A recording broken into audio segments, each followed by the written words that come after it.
আজকে আমি আপনাদের দেখাবো যারা ডাইস পান না হাতের কাছে তাদেরকে আমি দেখাবো ফরমা ছাড়াই কিভাবে খাতায় ডিজাইন করবেন। তার জন্য আমি একটা পাতিল নিয়েছি এবং গ্লাস নিয়েছি। আজকে এই পাতিল আর এই গ্লাসের মাধ্যমে আপনাদের ডিজাইন করে দেখাবো।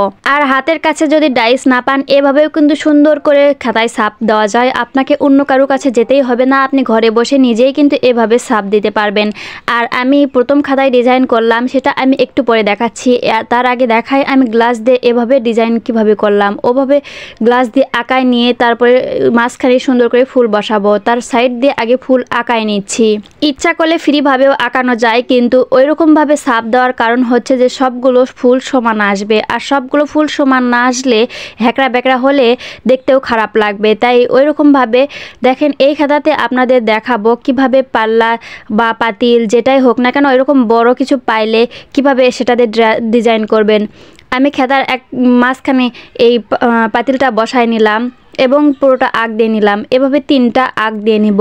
এর জন্য আমার কোনো ডাইস লাগলো না, শুধু পাতিলের মাধ্যমে এত সুন্দর কিন্তু 3টা গোল হয়ে গেল। এবং এই 3টার মাঝখানে এবং সাইড দিয়ে ফুল আঁকাবো, আর দেখতেও কিন্তু অনেক সুন্দর লাগবে। যেটা ডাইসের ফরম্যাটও আপনি চাইলে একটা ডাইস দিয়ে একটা ডিজাইন করতে পারবেন, আর এভাবে চাইলে আপনি অনেক ডিজাইন বানাইতে পারবেন। আর আমার মনে হয় আমার এই ভিডিওটা দেখলে আপনার আর কোনো ডাইসের প্রয়োজন পড়বে, আর কখনো প্রয়োজন পড়বেই না এই ডাইসগুলোর। কারণ আমি তো আপনাদের অনেক সহজ একটা কৌশল দেখাই দিলাম, যেটার মাধ্যমে অনেক সুন্দর হবে এই ফুলগুলো। আপনারা একবার বাসা ট্রাই করতেই পারেন। এরকম ডাইস ছাড়াও কিন্তু হাতের কাছে যেটাই পাবেন এটা দিয়ে আইডিয়া থাকলে অনেক সুন্দর ফুল হয়। আপনাকে ডাইস কিন্তু ভিন্ন করে আর কিনতেই হবে না। আর আমি এই কাজগুলো করতেছি, এগুলো হচ্ছে যে বালুশের উপরে এক কথায় যেগুলো বাসনা বলে, যে বালুশের উপরে যেই কভারগুলো থাকে, যেই চাদরগুলো থাকে, গ্রাম্য ভাষায় যেগুলো বাসনা বলে, আমি সেগুলোতে এই কাজগুলো করতেছি।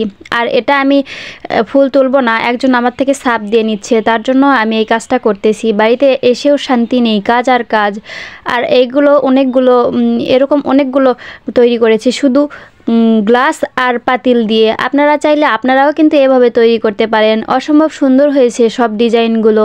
ডাইস দিয়ে তো এক ফুল করলে আবার বারবার যতবারই করবেন ওই এক ফুলই আসবে। আর এভাবে চাইলে নিত্য নতুন করে ডিজাইন করে আপনারা বানাইতে পারবেন। আমি এভাবে অনেকগুলো বাসনা তৈরি করে নিলাম।